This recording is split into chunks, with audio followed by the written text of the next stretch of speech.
ঈদ উদযাপন করে এবং সবাইকে ভালো লাগে নিয়ে ঈদের উদযাপনটা শুরু হয়, এটাই আমার ঈদের নামাজ কি পড়েছেন? জি। কোথায় আদায় করলেন? শেষ হয়েছে? আপনি আপনার অনুভূতি কি? আজকে তো কুরবানির ঈদ, কেমন লাগছে আপনার? জি আলহামদুলিল্লাহ আলহামদুলিল্লাহ। সংখ্যা একটু কম, খুব সুন্দরভাবে পরিবেশে নামাজটা পড়তে পারলাম। রোজার ঈদের জন্য একটু ধাক্কাধাক্কি, আজকে পরিবেশটা খুব ছিমছাম। প্রধান উপদেষ্টাকে এখানে নামাজ পড়তে এসেছেন? হ্যাঁ হ্যাঁ। নামাজ শেষ করেছেন? হ্যাঁ হ্যাঁ। আপনাকে অনেক অনেক ধন্যবাদ। শুধু দর্শক, জাতীয় মসজিদ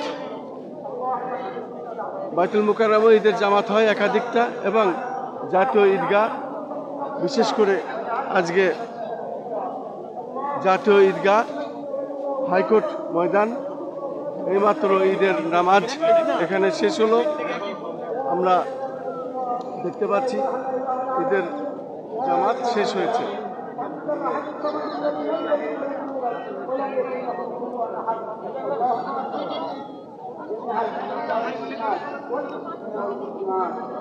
এবং ঈদের নামাজ শেষ হওয়ার পরে অনেকেই তার অনুভূতি প্রকাশ করছেন।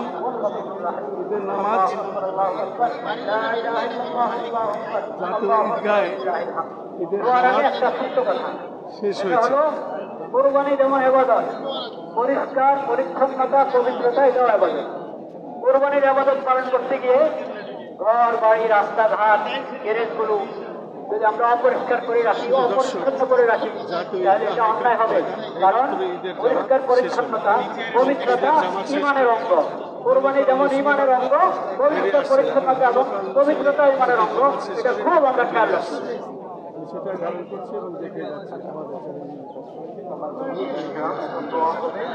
কি আপনার অনুভূতি কি বলেন?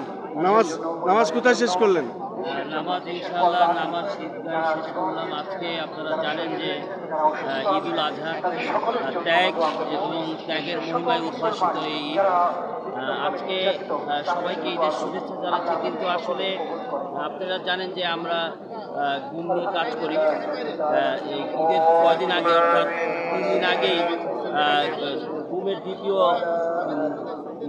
প্রতিবেদন পেশ করেছে, কিন্তু সেখানেও যারা এখনো গুম হয়ে আছে তারা কোথায় আছে, কীভাবে আছে, এখানে সুনির্দিষ্ট কোনো তালিকা নেই। এবারও এই ঈদেও ভেবেছিলাম তারা তাদের পরিবারের সাথে ঈদ করবে, কিন্তু করতে পারেনি। সেটি অত্যন্ত পীড়াদায়ক। তারপরেও আলহামদুলিল্লাহ আল্লাহ শুকরিয়া আদায় করছে যে সবাই শান্তিপূর্ণভাবে আমরা ঈদের আজহা পালন করছি। আপনাকে ধন্যবাদ এবং সবাই আপনার মাধ্যমে ঈদের শুভেচ্ছা জানাচ্ছি। ঈদ মোবারক। দর্শক, আমরা শুনলাম ঈদের জামাত করে যেসব মুসলমানরা বেরিয়ে আসছেন তাদের অনুভূতি আমরা জানার চেষ্টা করছি।